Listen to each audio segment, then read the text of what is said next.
नमस्कार, मैं Sonali Kulkarni crime petrol सतर्क में आपका स्वागत करती हूँ। जब कोई इंसान चारों ओर खतरों से घिरा हो तो दो स्थितियां पैदा होती है, या तो वो उस खतरे से तबाह हो जाए या ऐसा साहस जुटाए जो कोई उदाहरण पेश करता हो। लेकिन ये कहानी एक तीसरी स्थिति की है, जिसमें अतीत और वर्तमान का एक ऐसा ताना बाना है जो सोचने पर मजबूर करता है कि क्या किसी के साथ ऐसा भी हो सकता है।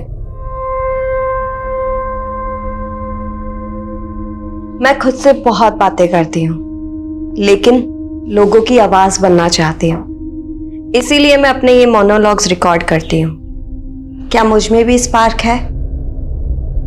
कहते हैं शब्द बहुत कीमती होते हैं, पर क्या लोग मेरे इन शब्दों की कीमत समझ पाएंगे?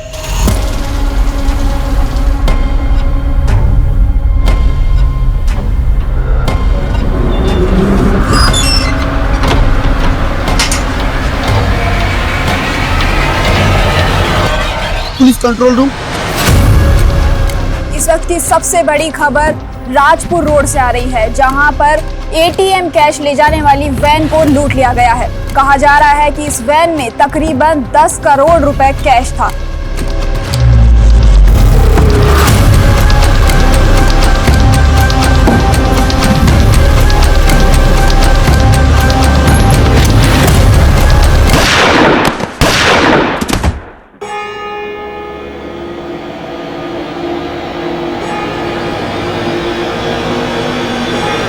कुछ इस तरह के केसेस होते हैं जो हमें इतना हैरान कर देते हैं कि हम ना चाहते हुए भी कुछ दूसरे पहलू में उलझ जाते हैं।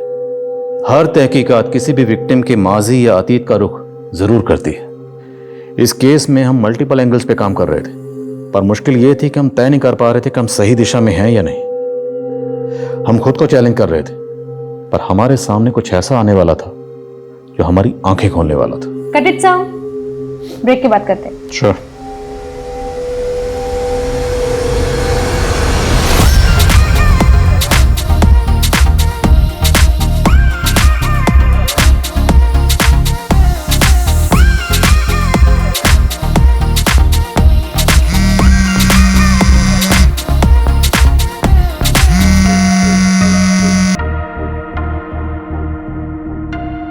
Hello hello hello. हाँ सर, मैंने अपने सोर्सेज से पता किया है, ये इन्फॉर्मेशन एकदम करेक्ट है। सर, एक इलीगल आर्म डीलिंग होने वाली है एक नॉन पॉलिटिशियन और गैंगस्टर के बीच में। सर प्लीज मुझे ये स्टोरी कवर करनी है, और सर मैंने स्टिंग की तैयारी भी कर ली है। Thank you so much sir. क्या हुआ उजाली, तुम पार्टी से इतना दूर दूर क्यों भाग रही हो? मुझे और गौतम को साथ में देख के जेलसी हो रही है? रोशाली, मेरी लाइफ में ना इन सब फालतू बातों के अलावा भी बहुत काम है। फालतू बातें? याद है तूने बेट लगाई थी कि गौतम तुझे प्रपोज करेगा, लेकिन वो तो मुझसे शादी कर रहा है। क्या कर रहे हो तुम लोग यार? पार्टी में आया है शिखर वार्ता में।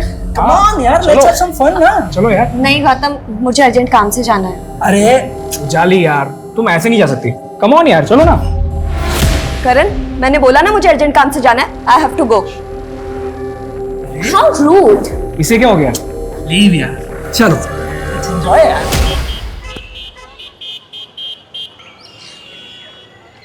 ये तीसरा कॉन्ट्रैक्ट हाथ से निकल गया है। I am damn sure company का कोई एम्प्लॉय हमारे कोटेशंस लीक कर रहा है। देखो, डिटेक्टिव करना है करो, मुझे कंपनी के हर एम्प्लॉय को इन्वेस्टिगेट करना है, समझे? पापा, ऐसा क्या हो गया आपके बिजनेस में कि आपको डिटेक्टिव करना पड़ रहा है? तेरा जर्नलिज्म क्या कम था? अब तो तेरे पापा भी ऐसी बातें करने लगे हैं कि सुनकर डर लगता है। मम्मा, अगर लाइफ में कुछ एक्साइटमेंट ना हो तो लाइफ जीने का मजा नहीं आता, है ना पापा? एक्साइटिंग की बच्ची, अपने मम्मी के कंसर्न को समझो। ये पत्रकारिता छोड़ और बिजनेस ज्वाइन कर ले। फिलहाल पापा मैं अपने जर्नलिज्म से बहुत खुश हूँ, और हाँ, मुझे चेंज करके फटाफट निकलना है, कि स्टोरी कवर करनी है। मतलब तू एक और नया खतरा मोल लेने जा रही है? मम्मा, कोई खतरा मोल नहीं ले रही हूँ मैं। इतनी क्यों टेंशन लेते हो आप? डोंट मेक अस फूल बेटा, आई नो तुम अंडर कवर बन के डिस्गाइज लुक में इधर उधर जाती हो, और इस बार भी किसी मिशन पे जा रही हो।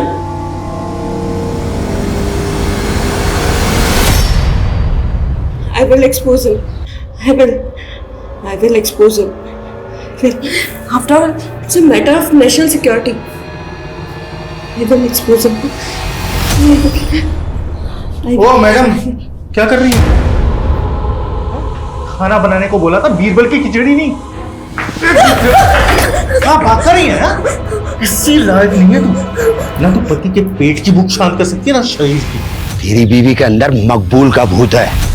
बाबा आप इसका भूत निकाल सकते हो क्या? अरे निकालेंगे नहीं, खरीद भी लेंगे। तू तो बस बोली लगा। बाबा 1100 रुपए। 1100? अरे 1100 में इंसान नहीं पलता, भूत कैसे पालेंगे? 11,000 रुपए लगेंगे और गारंटी के साथ लिख कर देंगे कि तुम्हारी बीवी के अंदर मकबूल का भूत नहीं घुसे। हाँ तो देखा आपने किस तरह से भूत खरीदी केंद्र पर भूत का सौदा किया जा रहा है।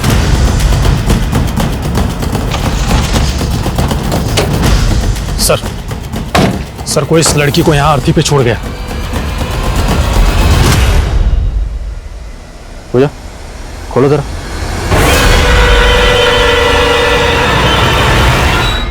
गले पे स्ट्रैंगुलेशन के मार्क्स हैं और बॉडी पे इस तरह के मार्क्स हैं जैसे इसे टॉर्चर किया गया हो। सर इसका मतलब लड़की को मार के इसकी लाश को यहाँ डंप किया गया।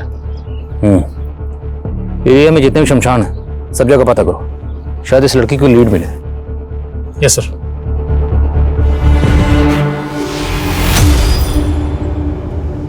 पूजा बड़ी उधर पलटो।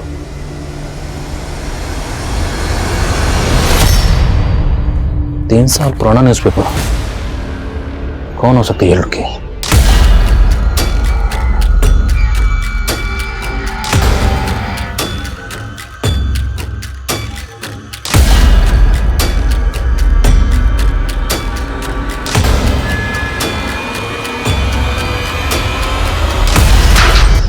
बाहर खोले देख।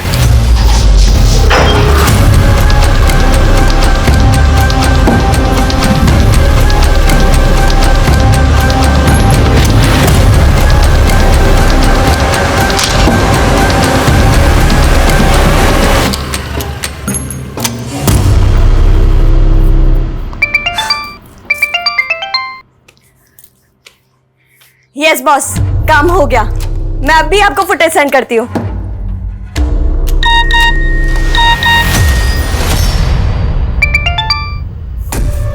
ये क्या बकवास है रुशाली?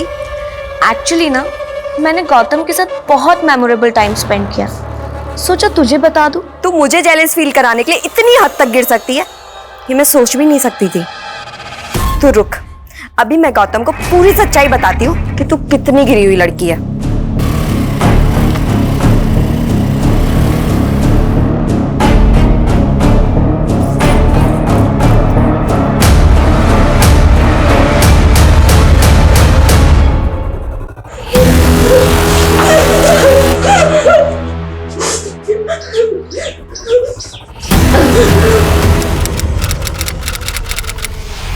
सर जिस लड़की की लाश हमें अर्थी पर मिली थी उसकी पहचान से जुड़ी कोई भी इंफॉर्मेशन नहीं मिल रही है और मिसिंग कंप्लेंट से भी कुछ पता नहीं चल रहा है। और सर उस एरिया के आसपास सभी शमशान घाट में पता किया, वहां से भी कोई क्लू नहीं मिल रहा।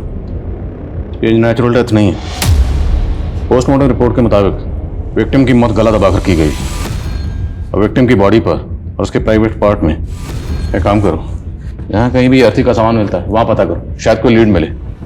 और विक्टिम की तस्वीर सभी अखबारों और सोशल मीडिया पर सर्कुलेट करवाओ, शायद कोई शिनाख्त के लिए आ गया। सर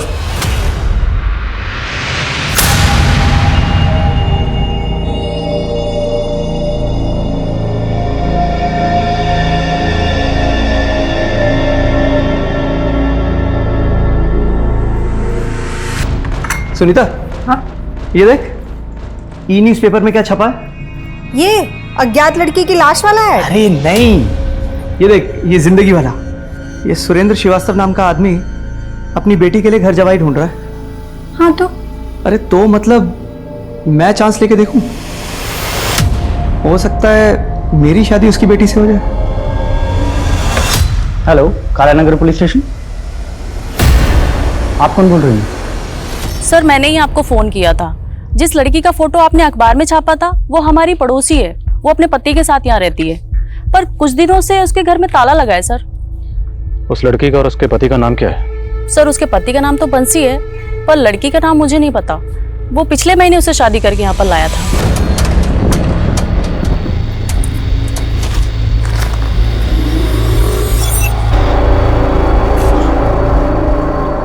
आ जाओ। डरो मत, इधर।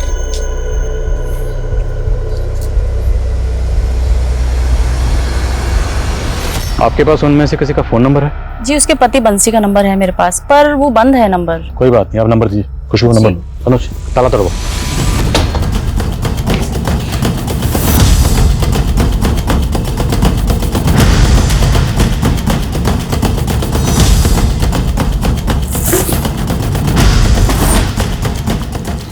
सर, बंसी की पासबुक मिली है।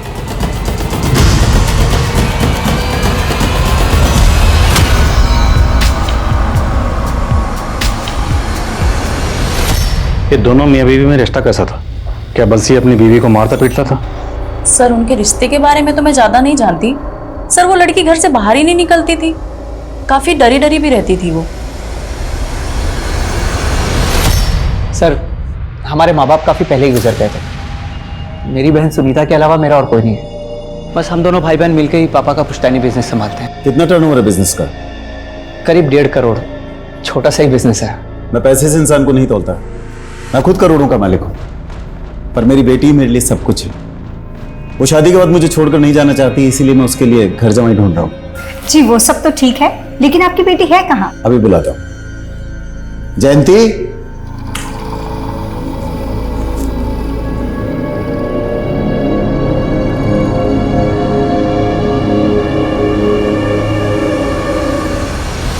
सर बंसी की ट्रांजैक्शन से पता चला है कि उसके अकाउंट में चौधरी ट्रांसपोर्ट से फंड ट्रांसफर होता था। मैंने चौधरी ट्रांसपोर्ट में पता किया, वो वहाँ पे एक ड्राइवर था और उसकी कंपनी वालों का कहना है कि 11 दिन पहले वो पंजाब एक डिलीवरी लेकर गया था, लेकिन अभी तक लौटा नहीं है। पता करो पंजाब में कहाँ गया था और इस वक्त वो कहाँ है। Okay sir. सर एक लोकल चैनल न्यूज की क्लिप में वो लड़की दिखाई दे रही है जिसका मर्डर हुआ था।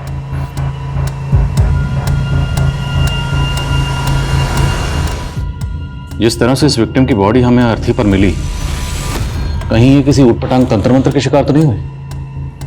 पता करो ये वीडियो कहां से अपलोड हुआ, इसका सोर्स क्या है। Yes sir.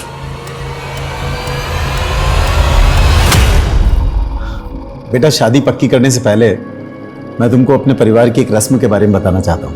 पापा अभी सब रहने दीजिए ना। अब बेटा रस्म है तो निभानी तो पड़ेगी ना। नहीं नहीं, प्लीज बताइए ना क्या रस्म। बेटा रस्म ये है कि हमारे यहाँ लड़का जब घर जमाई बन के आता है तो वो दहेज लेकर आता है। वैसे यहाँ भगवान का दिया सब कुछ है, पर तुम 11 लाख रुपए नकद दे देना। उस पैसे से मैं तुम दोनों के नाम से दान पुण्य कर दूंगा। देखा, मुझे पहले ही लगा था अखबार में घर जमाई का ऐड देने वाले लोग फ्रॉड होते हैं, और अब अगर इन्हें पैसे दे दिए तो ये हमें चपेट लगा के निकल जाएंगे।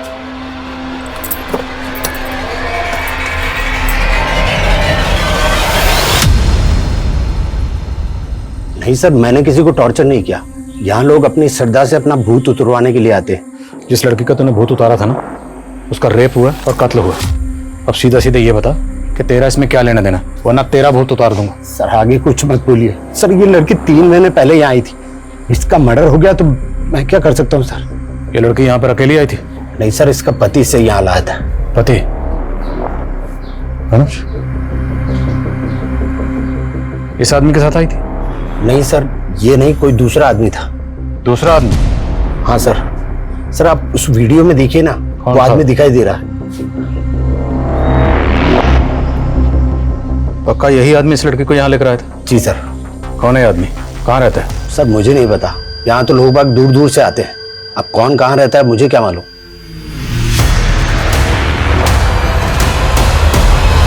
कहा जा रहा था उजाली पे किसी मकबूल नाम के भूत का साया था, लेकिन ये मकबूल वाकई कोई भूत था या ये गुनाहों को छिपाने का कोई षड्यंत्र था। एक तरफ कहा जा रहा था कि उजाली बंसी की पत्नी थी, लेकिन अब पता चला था कोई निरंतर भी उसका पति था। लेकिन उजाली की मौजूदा जिंदगी का परिवेश उसके अतीत से एकदम अलग था।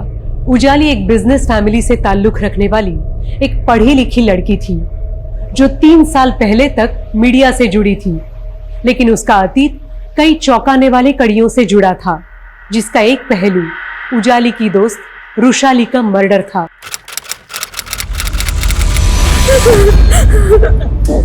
क्या हुआ उजाली, तुम रो क्यों रही हो? क्या हुआ बेटा? बोलो ना, बोलो बेटा।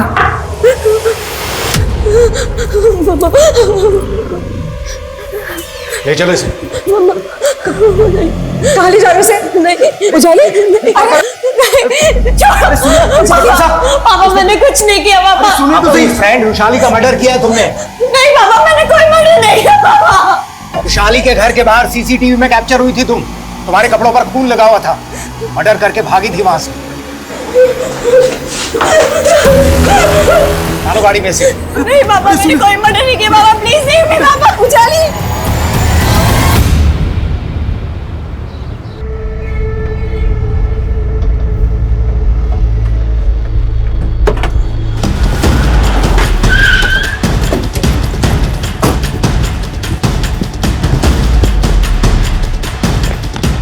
मैंने कुछ नहीं किया, मैंने कुछ नहीं किया, मैंने कुछ नहीं किया साहब, मैंने कुछ नहीं किया साहब। मैं तो मेरे काम से पंजाब गया हुआ था साहब।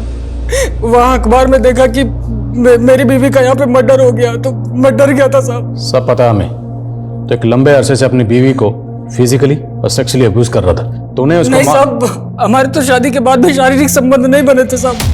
मैं सच कह रहा हूँ साहब, अभी 15 दिन पहले तुम उसको सही सलामत छोड़ के गया था साहब।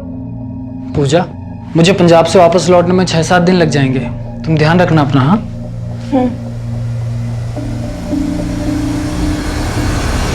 सब आप चाहे तो पता कर लीजिए, मैं पिछले 15 दिन से पंजाब में ही था साहब। मैंने पूजा को नहीं मारा साहब। तुम्हारी बीवी का नाम पूजा है? हाँ साहब। कहाँ की रहने वाली थी? परिवार में कौन कौन है? उसके परिवार का कुछ पता नहीं था साहब। तेरी बीवी थी वो कहाँ की रहने वाली थी? परिवार में कौन कौन है? तुझे कुछ नहीं पता? दरअसल वो मेरे दोस्त की बीवी थी साहब। क्या?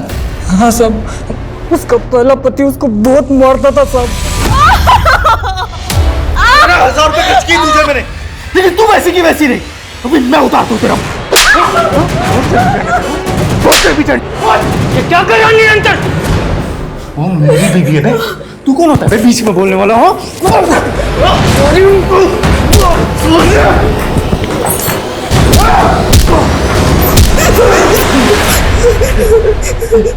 चलो पूजा, चलो यहाँ से। वो कभी ना चाहता तो पूजा को कहीं भेज देता साहब, इसलिए मैं उसे बचा के अपने साथ ले आया साहब।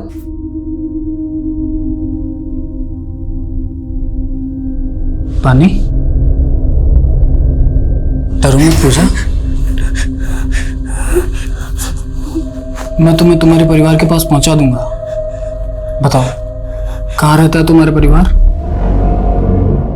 पूजा ने मुझे कुछ बताया नहीं साहब, और इसलिए उसे सहारा देने के लिए मैंने उससे दूसरी शादी कर ली।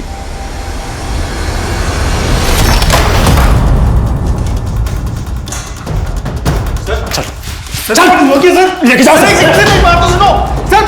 सर लेकिन हुआ क्या है?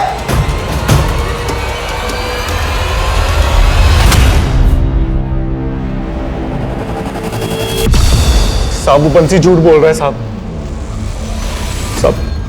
सब सच ये है कि पूजा का दिमाग खराब था साहब। उल्टा मैं तो उसका इलाज करवा रहा था। तो उल्टा इलाज करवा रहा था उसका। काफी लंबे अरसे से उसको टॉर्चर कर रहा था और उसे फिजिकली और सेक्सुअली अब्यूज भी कर रहा था। साहब सच बात तो ये है कि मैं कभी पूजा के साथ फिजिकल रिलेशन बना ही नहीं पाया साहब। मैं जब भी उसके पास जाता रहा उल्टा मुझे मारने को दौड़ती थी साहब। तो इसलिए तूने उसे मार दिया? साहब मैं क्यों मारूंगा उसको साहब? उसका दिमाग बिल्कुल खराब था। सच बताऊं तो औरत कभी मुझे समझ ही नहीं आई साहब। कभी तो गवारों वाली हरकत करती थी, कभी अंग्रेजी में बड़बड़ाती थी। I will expose him. I will expose him. After all, it's a matter of national security. I will expose him. पूजा के पेरेंट्स कहाँ रहते हैं? वो अनाथ थी साहब। 6 महीने पहले एक सामूहिक विवाह में मेरी उससे शादी हुई थी। सामूहिक विवाह? हाँ साहब वो मुकेश नाम का एक सामाजिक कार्यकर्ता है, उसने ही हमारी शादी कराई थी। ये लीजिए, हमारा एनजीओ 21 अनाथ लड़कियों की शादी करवा रहा है और मैंने सुना है कि तुम्हारी भी शादी नहीं हो रही है। तो तुम चाहो तो इनमें से किसी एक लड़की के साथ एनजीओ द्वारा आयोजित सामूहिक विवाह सम्मेलन में शादी कर सकते हो। सर ये वाली साहब मुझे नहीं मालूम था कि जिससे मेरी शादी हुई थी वो दिमाग से खिसकी हुई थी। मुकेश और उस एनजीओ की डिटेल्स हो जिन्होंने तुम्हारी शादी करवाई थी। ठीक है सर। जयंती, याद है तुमने कहा था जब तक हम दोनों एक दूसरे को ठीक तरह से जान नहीं लेते तब तक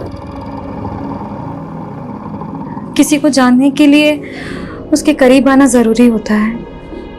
कहीं तुम नपुंसक तो नहीं, इसलिए घर जवाई बनने के लिए तैयार हो गए? ये क्या कह रही हो तुम? जयंती सोच के तो बोलो।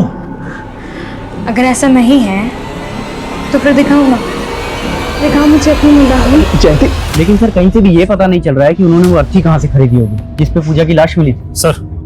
सर मुकेश का फोन काफी महीनों से बंद है, वो भी गायब है। और निरंतर ने जिस एनजीओ के बारे में हमें बताया था, वो एनजीओ वाले किसी भी मुकेश को नहीं जानते और ना ही कोई सामूहिक विवाह करवाते। मतलब निरंतर ने झूठ बोला, पर फिर भी ये मुकेश गायब क्यों है? और निरंतर और बंसी ने बताया कि उनके पूजा के साथ किसी तरह के कोई फिजिकल रिलेशन नहीं थी, जबकि पोस्टमार्टम रिपोर्ट के मुताबिक पूजा को लंबे अरसे से फिजिकली और सेक्सुअली टॉर्चर किया जा रहा है। सर हो सकता है बंसी और निरंतर दोनों मिलकर हमें घुमा रहे हैं, शायद दोनों ही उसका रेप करते हो। और निरंतर ने बताया कि पूजा कभी कभी अकेले में इंग्लिश में बड़बड़ाती थी। I will expose him. After all, it's a matter of national security. तो मुमकिन है कि पूजा किसी पढ़ी लिखी फैमिली से बिलोंग करती और ज़हनी हालत खराब होने की वजह से गलत लोगों के चंगल में फंस गई। सर हमने निरंतर के घर की भी तलाशी ली, तो वहां पर हमें एक रसीद मिली है जिस पर किसी मकबूल भूत की खरीदी के बारे में लिखा गया है। मकबूल भूत? हाँ सर। और सर निरंतर की घर की दीवार पर ब्रेकिंग न्यूज लिखा हुआ था, और वहीं हमें कुछ ऐसे पेपर्स मिले हैं जिसमें कुछ इंग्लिश में लिखा हुआ है। और सर निरंतर ने हमें बताया था कि पूजा ये सब ट्रांस में आकर लिखा करती थी। ये तो किसी न्यूज़पेपर के हेडलाइन की तरह लग रहा है। विक्टिम की बॉडी हमें जिस अर्थी पर मिली थी उस पर कुछ न्यूज़पेपर थे। उन न्यूज़पेपर की हेडलाइन को इन हेडलाइन से मैच करके देखो कोई कनेक्शन बनता है। और पूजा की तस्वीर को इंडिया के सभी थानों में सर्कुलेट करवाओ। आई थिंक हमें पूजा के केस को समझने के लिए पूजा और उसकी स्टेट ऑफ माइंड को समझना पड़ेगा। Yes sir. सर मैं एक जर्नलिस्ट हूँ और मैं एक सीक्रेट मिशन पर काम कर रही थी। कहानियां सुनाकर तुम हमें नहीं उलझा सकती। रुशाली की मौत के वक्त तुम उसके घर में मौजूद थी। सर मैं वहाँ सिर्फ गौतम से मिलने गई थी, और जब मैं वहाँ पहुंची तो मैंने देखा कि और इसी वजह से मेरे कपड़ों पर खून लग गया, और कपड़ों पर खून लगने की वजह से मैं घबरा गई। मुझे कुछ समझ नहीं आया, मैं अपने घर चली गई। बस मैंने ये गलती कर दी। मुझे उसी वक्त आप लोगों को कॉल करना चाहिए था। लेकिन किया नहीं। तुम्हारा मोबाइल भी चेक करवाया हमने। नहीं सर, बल्कि ये वीडियो रुशाली ने खुद मुझे भेजा था। झूठ मत बोलो।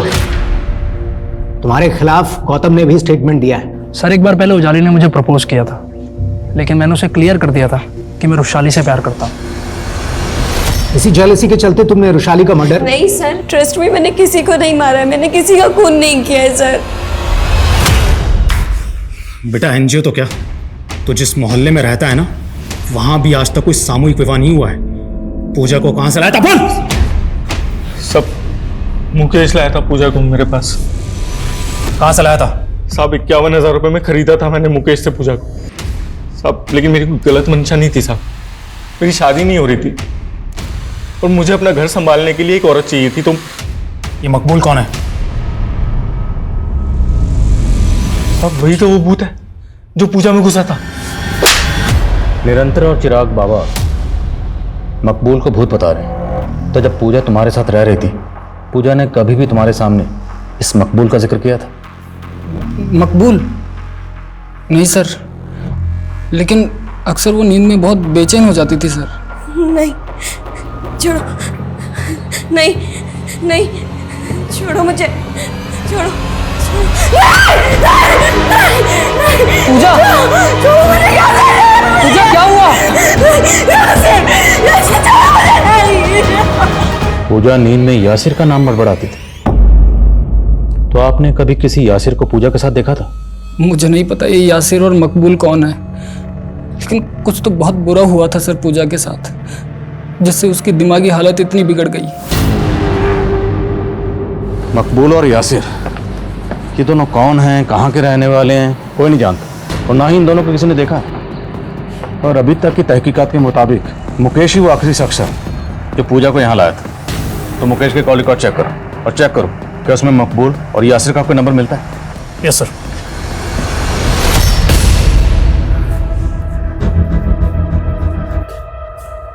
दिनेश, तेरा जयंती से कोई झगड़ा हुआ क्या? झगड़ा नहीं तो पापा। जयंती का सुबह से कुछ पता नहीं, फोन भी स्विच ऑफ आ रहा है, पता नहीं कहाँ चले गए। सुबह से गायब है, कहाँ जा सकती है? हेलो जी, बोल रहा हूँ। क्या?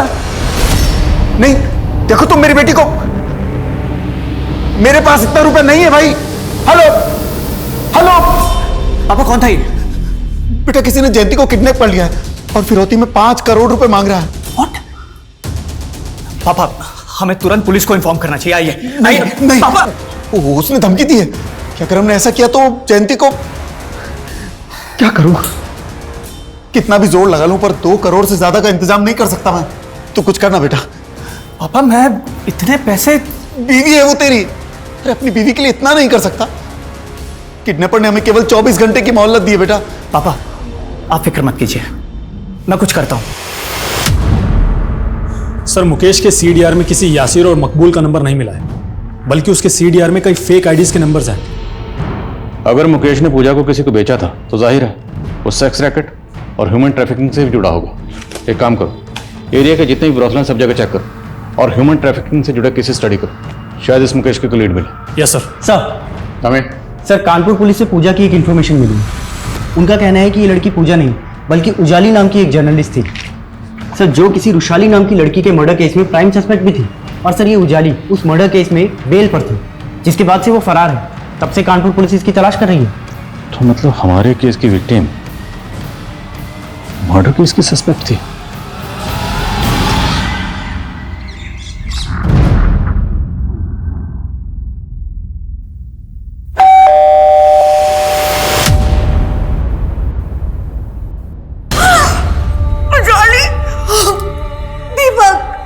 आप जानते थे कि 3 साल से आपकी बेटी उजाली कहाँ रह रही थी? सर मैं तो खुद पिछले 3 साल से इसको ढूंढ रहा हूं, लेकिन ये एक मर्डर केस में एब्सकॉन्डिंग है, राइट? मेरी बेटी बेकसूर थी, कोर्ट ने उसको जमानत भी दी थी।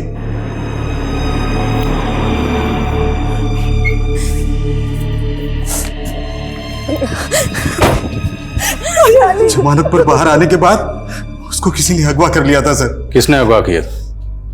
कौन था वो? ये तो नहीं मालूम, लेकिन उसके साथ साजिश हुई थी।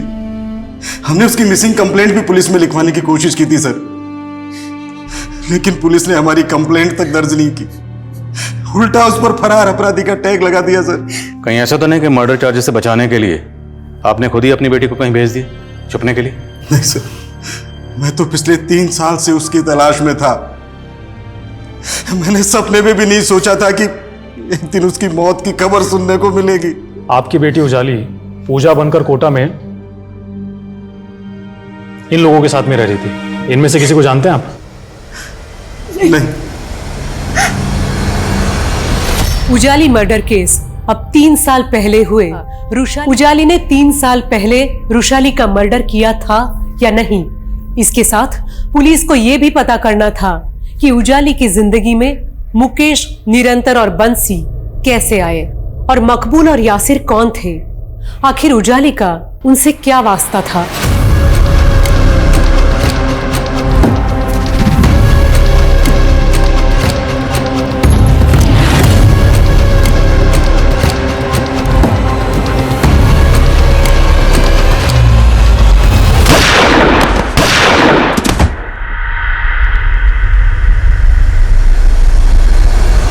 सर 7 दिन पहले राजपुर रोड पर जो एटीएम कैश फंड लूटी गई थी, उस केस में राजपुर पुलिस ने मकबूल और यासिर नाम के इन 2 क्रिमिनल्स को जीरो डाउन किया है जिन्होंने ये लूट की थी।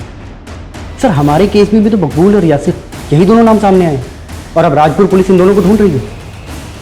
पर हमारे केस में जो यासिर और मकबूल के नाम सामने आए हैं उन्हें किसी ने देखा नहीं, उनके सिर्फ नाम सामने आए थे। अब ये महज इत्तेफाक है कि इन दोनों के नाम भी सेम हैं, क्या ये दोनों वही हैं? राजपुर पुलिस से कांटेक्ट करो और पता करो क्या इन दोनों का हमारे केस से कनेक्शन बैठता है। साहब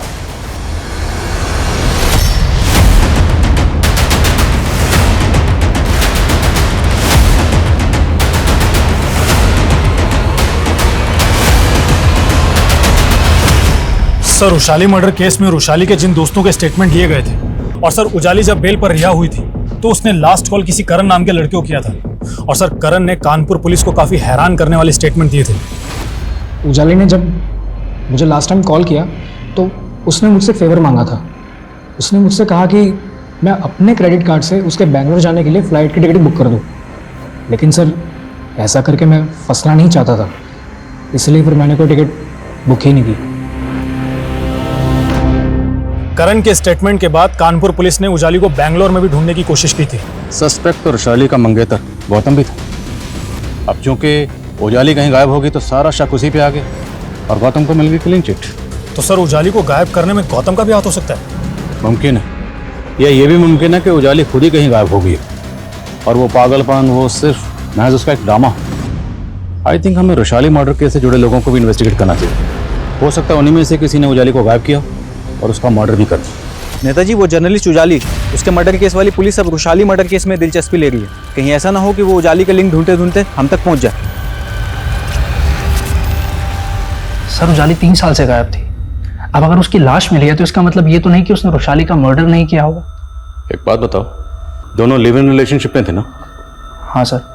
तो उजाली के फ़ोन पर तुम्हारा और वैशाली का एक वीडियो मिला था, जो भेजा तो गया था वैशाली के फ़ोन से, पर हो सकता है वो वीडियो तुमने भेजा ताकि उजाली को फंसा सको। नहीं सर, मैंने ऐसा कुछ भी नहीं भेजा था। वो लड़की एक क्राइम रिपोर्टर थी। हो सकता है उसके क्रिमिनल्स के साथ कनेक्शन रहे हो जो उसे 3 साल से प्रोटेक्शन दे रहे थे। तो मतलब तुम उन क्रिमिनल्स को जानते हो? नहीं सर, मैं तो बस वो कह रहा हूँ जो यहाँ के लोकल न्यूज़पेपर्स में छपा था उजाली के गायब होने के बाद। और सर खबरी से एक इन्फॉर्मेशन मिली है। मुकेश एक लड़की का सौदा करने के लिए दौलतपुर आने वाला है। उठाओ सर। Yes sir. अरे और कितना वेट कराएगा? कब से वेट कर रहा हूँ, लड़की कब आएगी? हाँ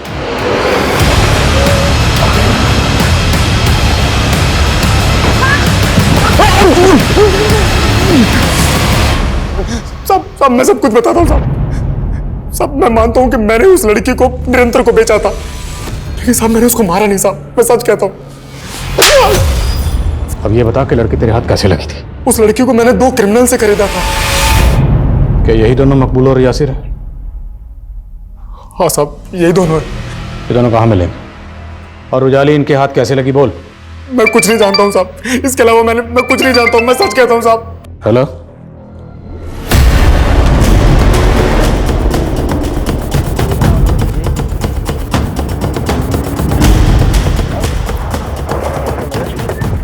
सर एक राहगीर ने इस लड़की की लाश को देखा और उसके बाद हमें फोन किया।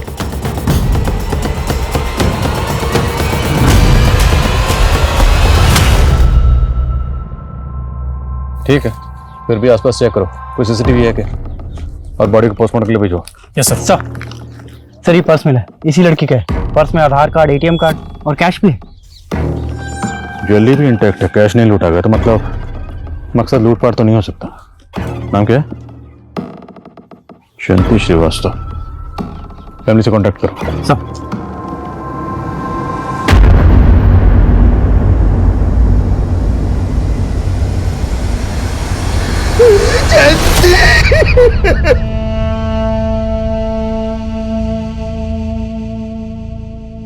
सर पक्का मेरी बेटी का मर्डर मेरे दामाद ने करवाया सर, और उसी ने मेरी बेटी का किडनैप भी करवाया था। तो जब आपकी बेटी किडनैप हुई थी तब आपने पुलिस कंप्लेंट क्यों नहीं की? मुझे किडनैपर ने धमकी दी थी सर। मैं सब कुछ वैसे ही करता रहा जो मेरा दामाद मुझे बोलता रहा। उल्टा उसने मेरा भरोसा जीतने के लिए 5 करोड़ की फिरौती में से 1.5 करोड़ रुपए का इंतजाम भी किया, और उसके बाद वो रुपए लेकर गायब हो गया सर। आपके पास आपके दामाद की कोई तस्वीर वगैरह? हाँ सर, ये मेरा दामाद दिनेश और ये उसकी बहन सुनीता। मैं इनके घर भी गया था सर, पर पता चला ये लोग किराए के मकान में रहते थे, वहां से खाली करके जा चुके हैं सर। कोई बात नहीं, जहाँ पे आपका दामाद किराए पे रहता था वहाँ का एड्रेस दीजिए और उसके अनुज एड्रेस आप जाइए इनके साथ। अंसारी सर, राजपुर पुलिस को मकबूल और यासिर की लाश मिली, लेकिन सर उन्हें उनके पास से लूट का पैसा नहीं मिला। ये कोई बड़ा गेम है। मकबूल और यासिर को इसलिए मारा गया ताकि हमें पता ही ना चले कि उजाली उनके जंगल में कैसे पहुंचे। ये जो भी है, उजाली की प्रेजेंट लाइफ या उसके 3 साल पहले की जिंदगी से जुड़ा हो सकता है। एक काम करो, राजपुरा पुलिस से यासिर और मकबूल दोनों की डिटेल्स निकलो। Okay sir. क्या आपने सच में 3 साल पहले उजाली को इस केस से बचाने के लिए कहीं छुपा दिया था? ये क्या बोल रही हो तुम सुमन? अगर आप उसे बचाना चाहते थे तो फिर उसका मर्डर कैसे हो गया? किसने मारा उसे? किसने मारा मेरी बच्ची को? हाँ ठीक है, जैसे पता चलता मुझे बताओ। सर मैं जयंती के फादर को जयंती की ज्वेलरीज और कैश हैंड ओवर कर रहा था तो उन्होंने उसमें से रिंग लेने से मना कर दिया।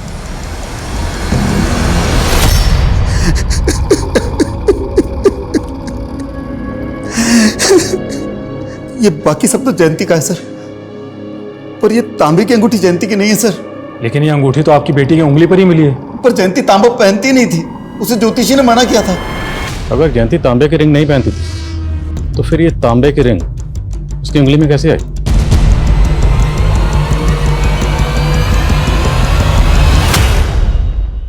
काम करो, उजाली के बॉर्डर पे हमें जो जो सामान मिला था वो सामान लेकर आओ तुरंत। Yes sir.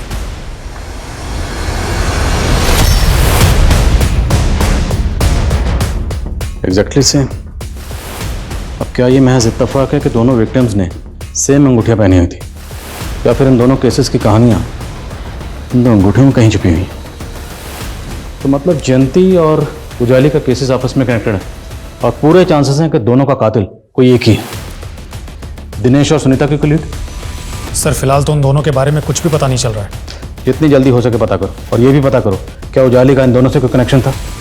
और हाल फिलहाल में जितने भी इस तरह के मर्डर केसेस हुए सब स्टडी करो, चेक करो क्या उन केसेस में कोई ऐसा केस है जिसकी सिमिलरिटी हमारे केस से।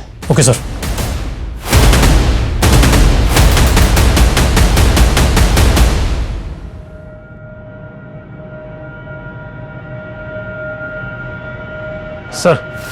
सर मैंने रुशाली और उजाली के कॉलेज टाइम के कई दोस्तों से पूछताछ की। सर पूछताछ में एक नया ही एंगल सामने आया है जो कि करण के खिलाफ जाता है।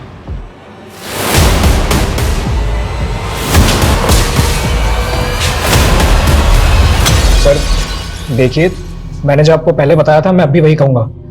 उजाली का जब लास्ट टाइम कॉल आया था तो वो बैंगलोर जाने की फ्लाइट की 3 साल से तो यही रट लगा रहा है। एक बात बता, रुशाली का अफेयर तो तेरे साथ था, फिर वो गौतम से शादी क्यों कर रही थी? क्या सबूत है आपके पास?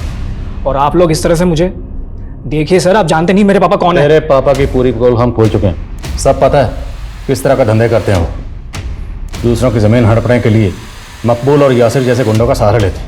अब सीधे बोल, वरना तू किसी के सहारे के लायक नहीं बचेगा। नहीं बोलेगा? उधेड़ो जरा इसको। बता दो सर, बता दो। बोल। सर फिर उजाली जमानत पे बाहर आई और अपने आप को इनोसेंट साबित करने के लिए वो मुझ पे शक करने लगी। उसने मुझे फोन पे धमकाया कि वो मुझे फंसा देगी, और ऐसा कुछ हो इससे पहले ही मैंने उसे बेच दिया। और यहाँ आप लोग रुशाली मर्डर केस में लग गए तो मुझे लगा कहीं मैं ना फंस जाऊं, इसलिए फिर मैंने उन दोनों को भी मार दिया।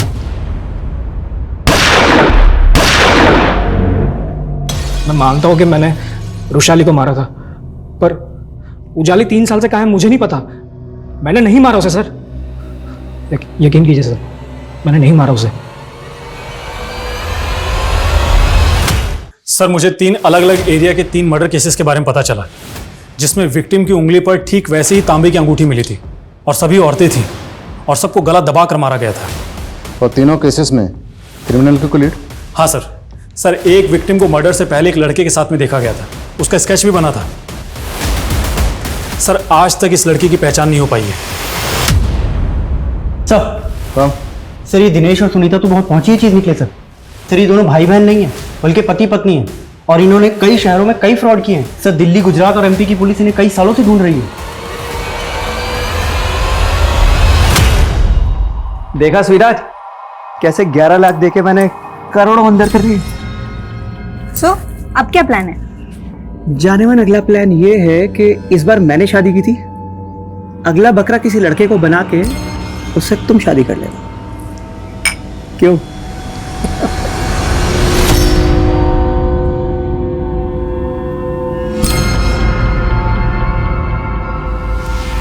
क्या कर रहा है तू? मुझे शादी करनी है, मेरी शादी करवा दो। दिमाग खराब हो गया तेरा? इस स्केच को अच्छे से देखो, इस आदमी को जानते हो? साहब इसको तो मैं जानता हूं, इस पे भी भूत आता था। जब मैं बंसी के घर जाता था उसे मिलने, तो इसकी बहन ने ही मुझे चिराग बाबा के बारे में बताया था। बहुत घुमा लिया तूने हमें। बोल कहाँ है तेरा भाई?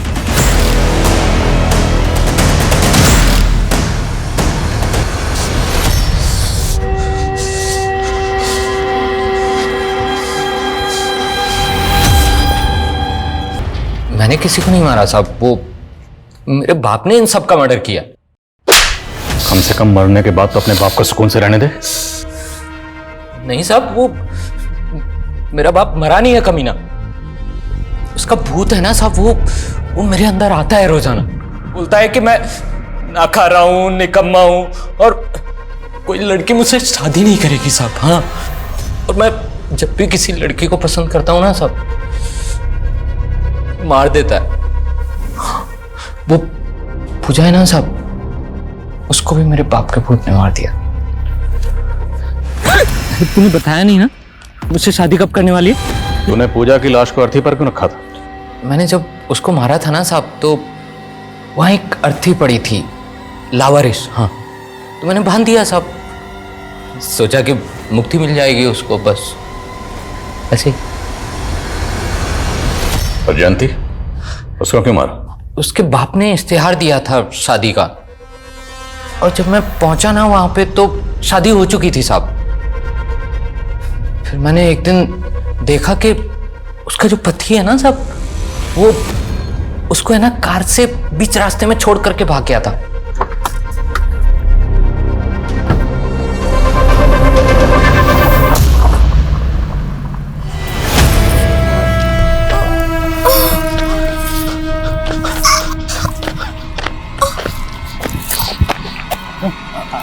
आपके लगे तो नहीं? मैं पर्स छोटा था।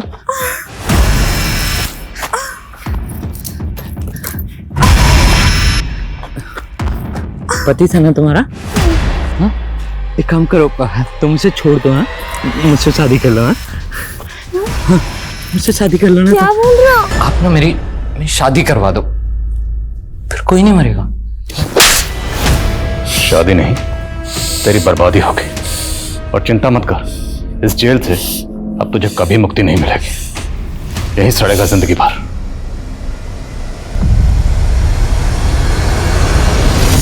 Ready? Shall we take? Yeah, ready? Roll. Rolling. Action. हर जुर्म का कोई ना कोई आफ्टर इफेक्ट जरूर होता है, जिसका असर विक्टिम के साथ साथ उसके घर वालों को भी भुगतना पड़ता है। और साथ ही हर केस हमें भी कुछ ना कुछ जरूर सिखाता है। जिसमें एक सवाल यह है कि आखिर क्यों उजाली को 3 साल तक गुमनामी की जिंदगी गुजारनी पड़ी, जिसका खामियाजा उसे शिवेंदु जैसे मुजरिम के जुर्म का शिकार होकर करना पड़ा। कोई भी तहकीकात जब तक अपने सही अंजाम तक नहीं पहुंचती, उसका असर इतना ही भयानक होगा। इसलिए हम चाहते हैं कि दिनेश और सुनीता जैसे मुजरिमों को जल्द से जल्द गिरफ्तार करें, ताकि किसी और बेगुनाह का अंजाम जयंती और उजाली जैसा ना हो। ये केस हमें ये सोचने पर भी मजबूर करता है कि भूत प्रेत जैसे अंधविश्वास अक्सर गुनाहों को फैलने फूलने का मौका देते हैं। शिवेंदु को मानसिक उपचार की जरूरत थी। अगर उसे असाइलम भेजा जाता तो शायद इस केस में ये स्थिति पैदा नहीं होती। अब मैं सोनाली कुलकर्णी आपसे विदा लेती हूँ। फिर मिलेंगे एक नए केस के साथ क्राइम पेट्रोल सतर्क में। तब तक अपना और अपने परिवार का ख्याल रखिए।